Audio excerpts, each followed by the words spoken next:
Iya, Arupalaka itu adalah gelar bagi Raja Palaka.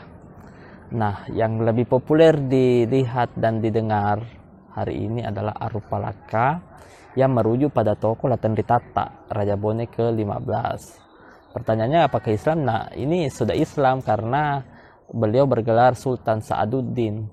Apalagi kakeknya itu Latendrirua juga bergelar Arupalaka, merupakan Raja Bone pertama yang menerima Islam tahun 1611 di sebuah tempat yang bernama Palete.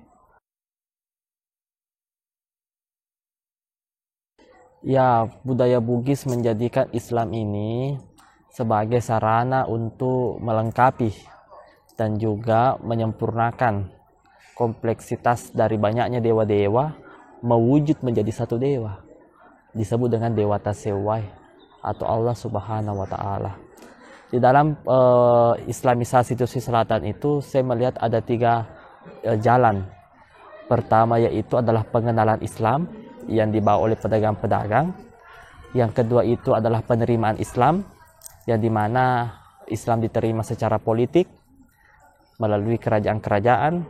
Dan yang ketiga itu adalah penyebaran lebih lanjut yang dimana penyebarannya itu dimasukkanlah sendi-sendi Islam oleh para mubalik melalui banyak bentuk, baik dari bentuk kesenian, baik dalam bentuk tatanan sosial, falsafah, maupun pada kesusastraan yang syarat dengan muatan Islam yang ada di dalamnya.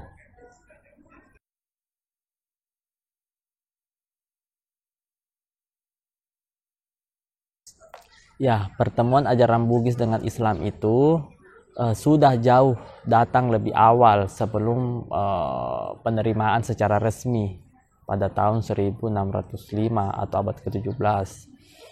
Diawali oleh pengenalan kepada masyarakat akar rumput yang lebih dulu mengenal Islam. Nah, lalu berlanjut ke penerimaan secara resmi di kerajaan yang dipimpin oleh raja yang berganti, yang dilengkapi gelarnya menjadi sultan, dan juga penyebaran lebih lanjut, di mana penyebarannya itu melingkupi kesenian, struktur sosial, nilai-nilai kebudayaan, tatanan sosial, hukum, dan juga yang bersifat kesusastraan. Nah, yang lebih utama di sini adalah pengenalan. Pengenalannya itu dimasuki melalui pendekatan ilmu, yaitu ilmu tasawuf yang sesuai dengan ilmu yang berkembang yang ada di Sulawesi Selatan. Makanya Islamisasi di sini adalah bukan mazhab, bukan aliran, tetapi tipologi atau paradigma kultural yang dimiliki oleh masyarakat dalam menyesuaikan wahyu rahmatan lil alamin dengan lingkungannya. Sehingga Islamisasi yang ada di sini adalah hasil dari interaksi, vernakulasi, indigenisasi, kontekstualisasi, dan interpretasi nilai-nilai kebudayaan yang dijadikan sebagai pandangan untuk mempertegas keimanan seseorang. Karena sebelum ada ajaran Islam secara syariat, orang-orang Bugis memiliki sihir inapese, yaitu harga diri, dan harga diri itulah yang membentuk suatu tatanan yang dimana dalam Islam kita disebut sebagai seorang mukmin yang dimana mampu menjaga harga diri, martabat, dan segala macam, sehingga proses penyebarannya jauh lebih akomodatif, jauh lebih persuasif, jauh lebih korporatif. Tidak ada perang dan tidak ada penaklukan karena kreativitas dan juga kemampuan persuasif yang disampaikan oleh mubalik atau ulama-ulama dalam mensiarkan Islam.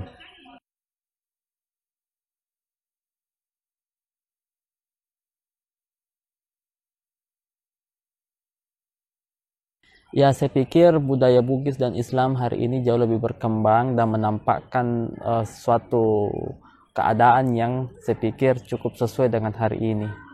Di mana saya lihat budaya Bugis yang ketika diadakan itu masyarakat milenial juga merayakannya dengan cara milenial. Seperti kita mengingat momentum-momentum Maulid, Isra Mi'raj, Lebaran, atau hari-hari besar lainnya itu dilaksanakan oleh milenial dengan bentuk publikasi yang kreatif. Dan juga milenial juga hari ini dengan kemampuan membaca keadaan dan lingkungan sosialnya, dia mampu menjadi agent untuk melihat kualitas keimanannya itu dengan cara menjadi seorang muslim yang moderat, memiliki intelektual yang kuat, solidaritas yang tinggi, dan rasa empati yang besar.